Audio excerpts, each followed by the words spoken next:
Cette émission est réalisée grâce à la collaboration de Ville de Saguenay, qui vous invite à consulter son site web pour tout savoir concernant l'administration municipale, ville.saguenay.ca. Bonjour et bienvenue à ce nouvel épisode de la saison 2 de Sport Épique. Le thème ce mois-ci est l'aventure, alors sans plus tarder, Bonne émission!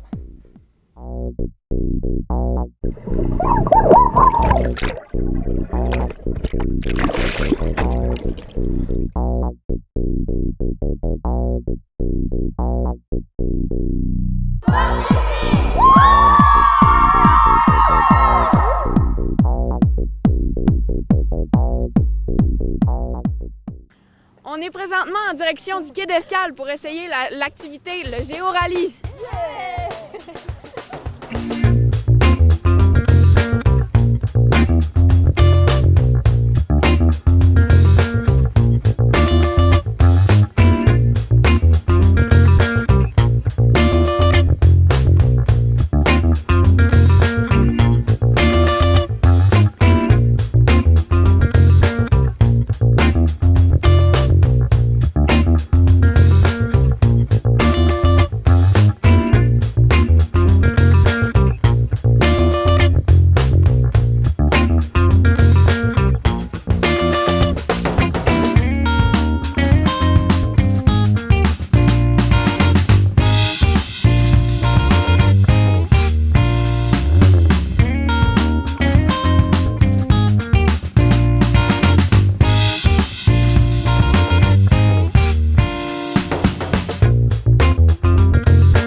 Le tourisme!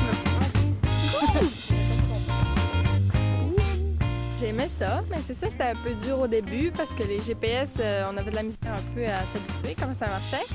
Mais j'aimais ça, c'est quand même le fun, surtout en groupe avec du monde que tu connais bien. Au début, on trouvait pas la cache, là. Ben, je sais pas s'il y en avait une, là. Parce que puis là, après ça, on comprenait pas les GPS. Fait que là, ça a pris vraiment du temps à comprendre. Mais après ça, qu'on a compris, ben, c'était cool. C'était très plaisant. On a eu beaucoup de fun. C'était fun, là. Mais c'était dur au début parce qu'on savait pas comment les GPS marchaient, mais sinon, on a trouvé comment ça marchait, là. Ça allait bien. C'était vraiment le fun, on a appris plein d'affaires. C'était pas en forme un petit peu, c'était de la misère à marcher.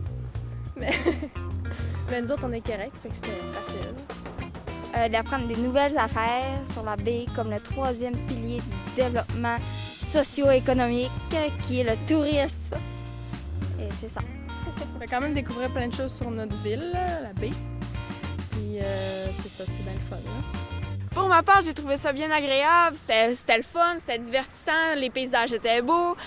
C'était difficile un petit peu au début là, pour comprendre les GPS, mais un coup qu'on est parti, c'est bien le fun. J'invite toute la famille à venir au quai d'Escale ou au musée du Fjord, c'est bien agréable. Fait que bonjour tout le monde. Nous allons réaliser une petite recette facile à faire si, mettons, exemple, vous êtes pogné sur le bord d'autoroute, vous n'avez pas grand-chose dans le char, puis que vous avez faim, mais que vous pouvez pas manger, mais bon, c'est pas grave. Aujourd'hui, on va faire un smoothie. Fait que voici les ingrédients. On va utiliser aujourd'hui une banane, du lait de soya au chocolat. On va utiliser du tofu. Et on va utiliser un genre de beurre d'amande qui goûte les peanuts.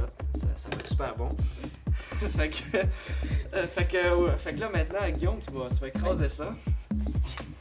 Moi, je vais écraser le tofu. Il a l'air appétissant. Ça va être bon.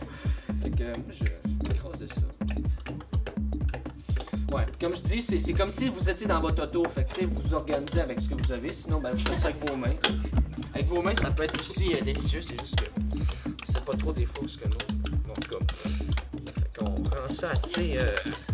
Que ça soit consistant, que ça soit.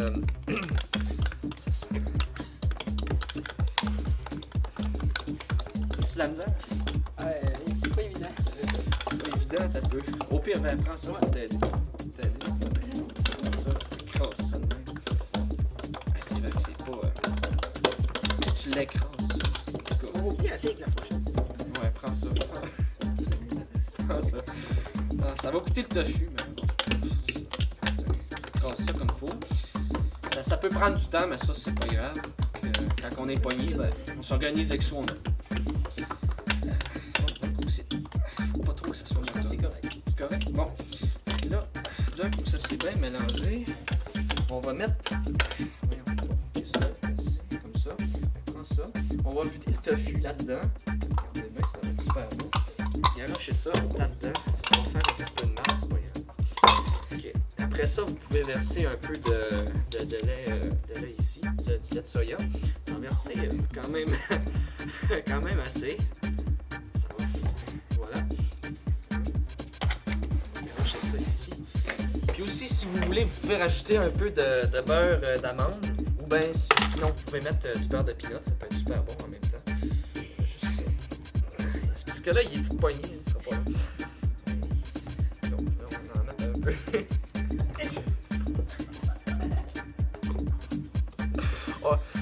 Brasser ça avec un couteau, ça va être meilleur. Ça va être plus vite. Regardez la texture. Ça fait comme un lait au chocolat, mais c'est plus nutritif, on peut dire. Ouais. Fait que là, dans le fond, on va arriver ici. Je vais prendre ça, s'il te plaît. Ouais. Mets ça là-dedans. Mets ça. Fais ça, faut faire ça comme shaker ça. Shaker comme il faut. Pour que tout se détruise à l'intérieur. Si tu veux, tu peux shaker un peu si tu veux faire de quoi. Shaker ça, ça va donner comme un lait au chocolat avec des petits mentons dedans. Ça va être super délicieux. Il y a peut-être des petites taches de beurre de pinot, mais ça c'est pas grave, là, il a pas été assez bien dilué. Fait que là, moi et Guillaume ici, on va goûter à ça. Il y a des motons, ça a poigné. C'est poigné, il y a des motons.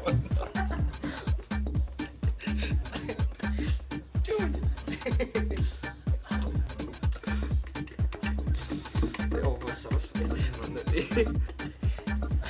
Il y a un chou là-dedans.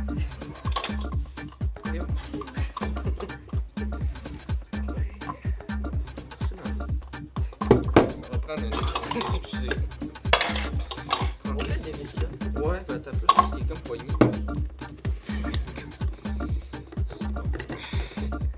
Ouais. On va verser ça là-dedans. On verse ça là-dedans ici. Tiens. Fait que moi et Guillaume, on va goûter à ça. Tiens, Guillaume, santé.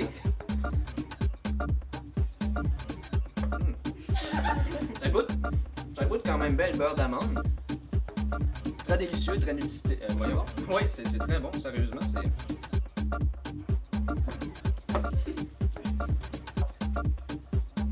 Je fais des motons un peu. C'est super nutritif, fait que ça résume à peu près la recette. Fait que vous pouvez vous faire ça assez facilement avec pas grand chose. Puis ça peut vous mettre assez en forme si vous êtes mal pris. Et les gars, la prochaine fois, vous suivrez la recette, hein? Les quantités? Ouais. Ben, tu sais, quand t'es sur le bord d'autoroute, tu connais pas la recette par cœur. fait que tu t'organises avec ce que tu penses.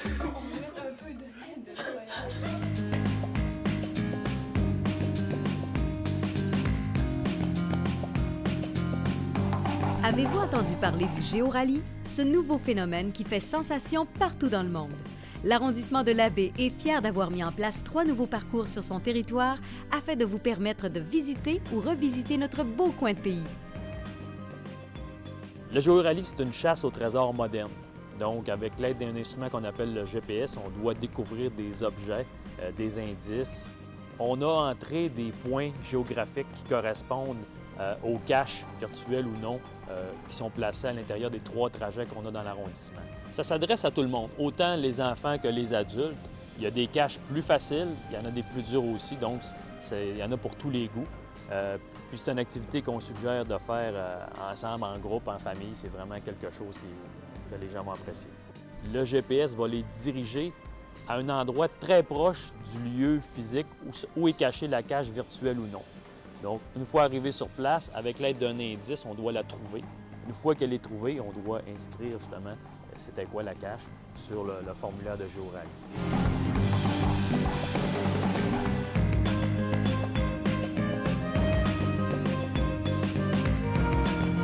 Venez vous amuser à découvrir nos sites historiques et patrimoniaux tout en acquérant diverses connaissances sur le milieu.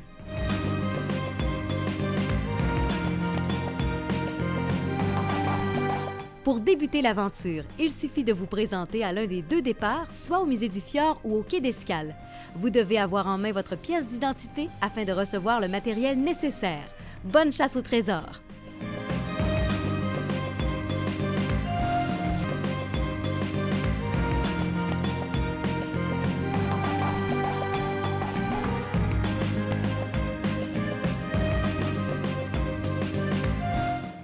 Sirius, en fait, c'est un organisme qui offre des formations.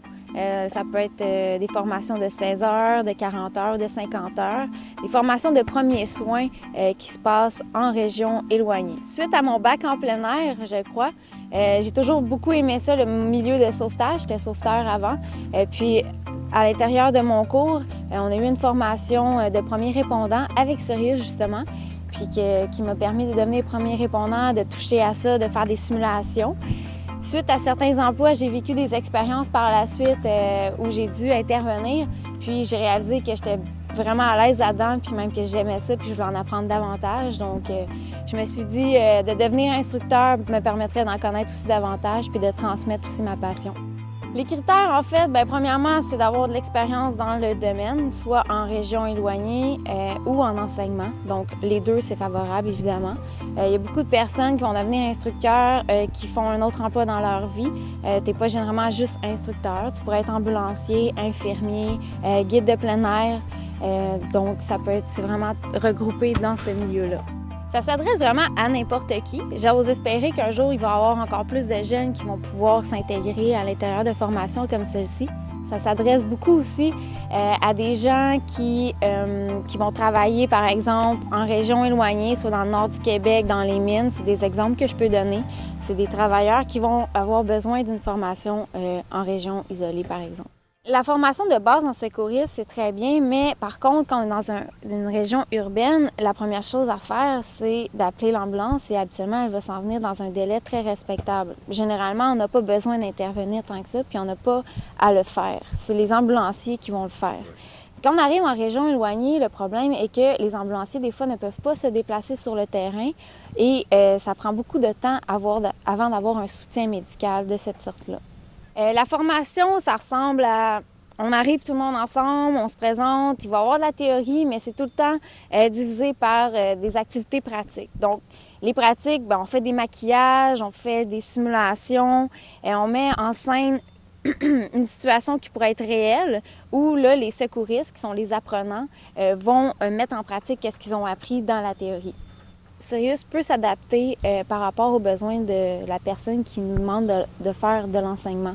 Donc, ça pourrait être une école, ça pourrait être une entreprise qui ont ont un besoin plus prononcé par rapport à quelque chose, ils pourraient nous poser la question, nous demander, OK, est-ce que vous pouvez adapter la formation pour les besoins? Donc oui, à ce moment-là, on pourrait adapter, faire des capsules de survie, par exemple, mais généralement, c'est surtout accentué sur les premiers soins reliés à l'environnement. Les gens sont très motivés, en fait. Ils le voient vraiment comme des vacances, là. Ils arrivent là, ils savent qu'il faut quand même qu'ils soient à leurs affaires, mais pour eux, c'est stimulant parce qu'il y a la pratique, ils rencontrent du monde, des fois, ils sont avec des collègues de travail, ça va changer la routine. Ils vont apprendre à découvrir des choses aussi sur eux-mêmes, tu sais. Dans certains cas, ils n'auront jamais fait de secourisme avant. Ils n'auront jamais eu de cours de premiers soins. Donc, ils vont arriver là, pour eux, ça va être nouveau. Ils ne vont pas avoir de crainte nécessairement reliée à ça. Puis, on est là aussi pour les accompagner. Tu sais, on y va étape par étape. On ne les pitche pas tout de suite dans une grosse simulation. On y va vraiment étape par étape.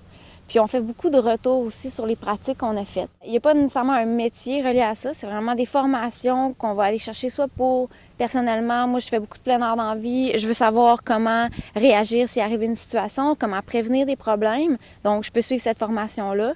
Ou simplement, je pourrais devenir aussi premier répondant, qui à ce moment-là, peut-être des gens qui travaillent dans des camps vont être appelés à être les premiers répondants qui vont intervenir quand il va y avoir des situations sur les camps. Vous pouvez visiter le site web qui est à l'écran. Tout est là, vraiment les prix, les cours, à quel moment vous pouvez prendre un cours. Vous pouvez aussi entrer en contact avec nous, puis on va vous donner aussi plus d'informations si vous avez des besoins spécifiques, si vous voulez ouvrir un cours à l'école ou dans votre entreprise. Nous, bien, on est très ouverts à adapter la formation à vos besoins. Aujourd'hui, pour la capsule Service aux jeunes, on va visiter un centre communautaire. En effet, on vient visiter la maison des jeunes de la baie. Venez-vous-en!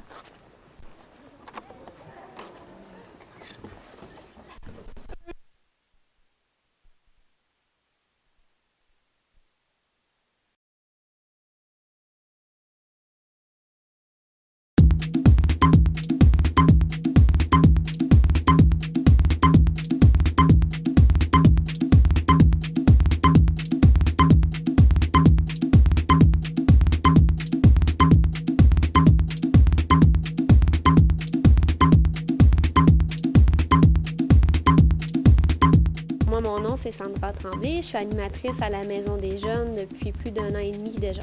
C'est un milieu de vie. C'est un milieu de vie dans lequel tous les jeunes, en fait, entre de 11 à 18 ans inclusivement, peuvent venir passer du temps. Donc, qui dit milieu de vie, dit activités diverses. Donc, on peut faire toutes sortes d'activités, comme on peut juste relaxer aussi. Alors, à la MDJ, le genre d'activité qu'on peut faire, c'est vraiment varié. En fait, tout dépend de l'intérêt ou des jeunes, en fait. Nous, c'est sûr, on n'est pas des animateurs. On n'est pas des animateurs de centres de loisirs, en fait. Donc, c'est sûr, on n'est pas une garderie. Donc, on n'est pas là pour proposer des jeux toujours comme ça. Il faut vraiment que ce soit les jeunes qui amènent leurs propres idées. Nous, on est des outils. Donc, si les jeunes ont envie de monter un projet de jardin communautaire ou ont tout simplement envie d'aller au Saguenéen, bien, nous, on est là pour les accompagner justement à monter l'activité. Donc, ils apprennent aussi à s'organiser en faisant tout ça. Donc, oui, il y a l'aspect ludique, il y a l'aspect organisation, mise en place, puis réalisation du projet. Comme je disais, on est un milieu de vie, c'est-à-dire il se passe, c'est ici qu'on vit tous nos aspects de vie de jeunes, donc nos peines d'amour, comme nos bons coups, comme nos mauvais coups à l'école. Donc, c'est un lieu d'accueil, c'est-à-dire que la personne, elle arrive ici, elle est pas étiquetée. Donc, on prend vraiment la personne pour ce qu'elle est. On l'accueille. Donc, si le jeune a un problème de consommation, bien, ici, c'est pas le consommateur qu'on voit, c'est le jeune en tant que tel qui vient prendre un break, qui vient prendre un temps de relax, justement, pour être lui-même. Donc, on accueille tout le monde de cette façon-là. La personne peut venir ici tout simplement pour relaxer puis décompresser. Donc, on a accès, entre autres, au sous-sol à plein de jeux comme la table de baby-foot, d'air hockey, la table de billard, la table de ping-pong. Donc, il y a vraiment un aspect jeu sportif qui est super intéressant. On a aussi des jeux vidéo, donc tout cet aspect-là, tous les gamers là, qui peuvent trouver leur compte. Ou sinon, tout simplement venir s'asseoir au divan, jaser, écouter la TV puis relaxer. Donc, simplement décompresser si pour une raison X, on a envie d'avoir une bulle à soi en dehors de sa famille, tout ça. Un jeune qui souhaite fréquenter la MDJ n'a qu'à se présenter tout simplement. Donc, il n'y a pas d'inscription, c'est gratuit, c'est fréquentation volontaire.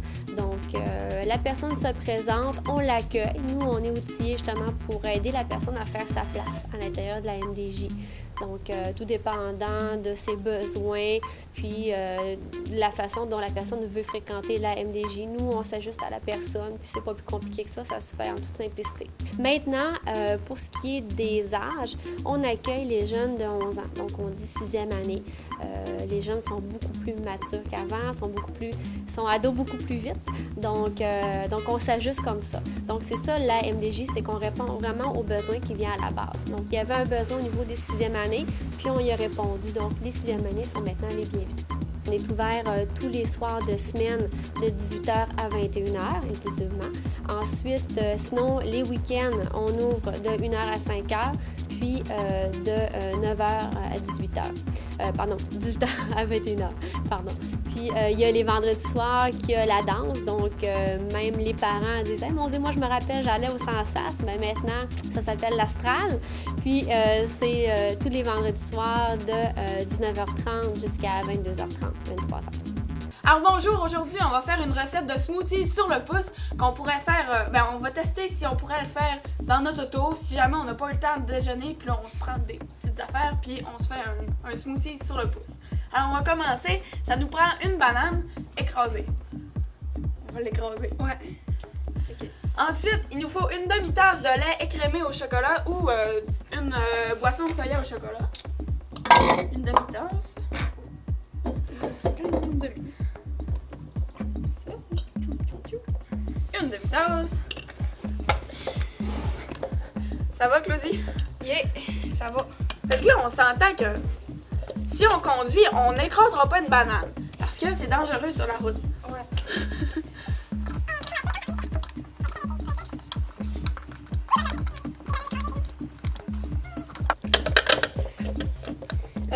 Mais le chocolat, là, ça va être plus facile. Ça va être plus facile. Notre demi-tasse de lait au chocolat est mis. Parfait. Alors, il nous reste une cuillère à table de beurre d'arachide dans notre mélange.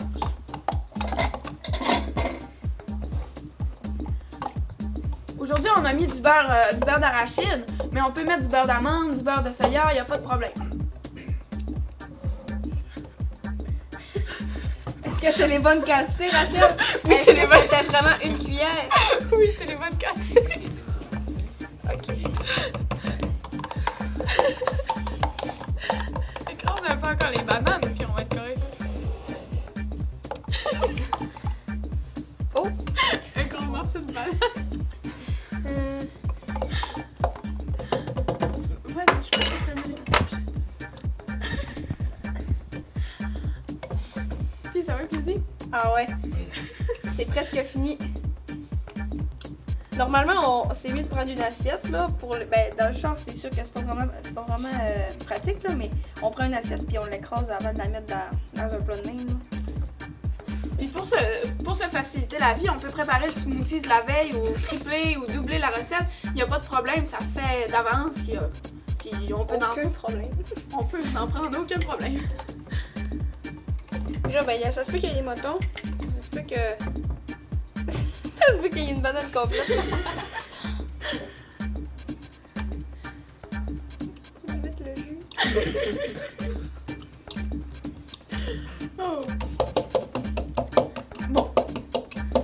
C'est prêt. C'est vrai. On va shaker un peu. Fait que là, dans un auto, on prend ça. On va le faire chacun notre tour. Ok, c'est bon. Attention, ouverte. Oh. Tiens ça. À toi. Hein?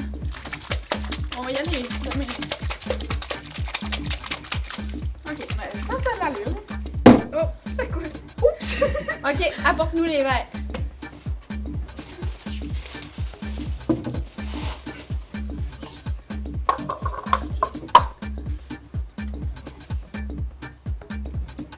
Oups, ça passe plus. Oups.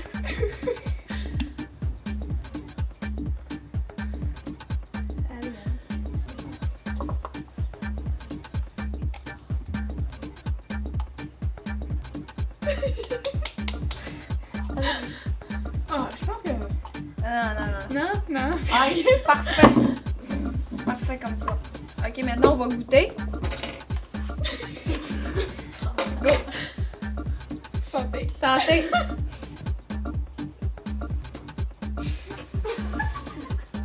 Non, c'est bon. Ça goûte en fait la toast au verre de Ben ouais, avec des bananes. Ben en fait, c'est exactement ça. C'est juste que c'est tout. C'est tout mélangé. Tout magasin. C'est très bon.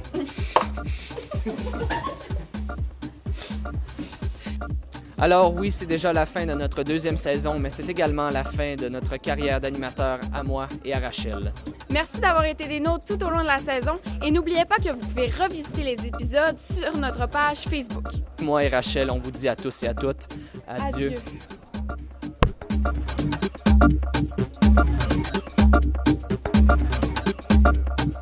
Cette émission est réalisée grâce à la collaboration de Ville de Saguenay qui vous invite à consulter son site web pour tout savoir concernant l'administration municipale, ville.saguenay.ca.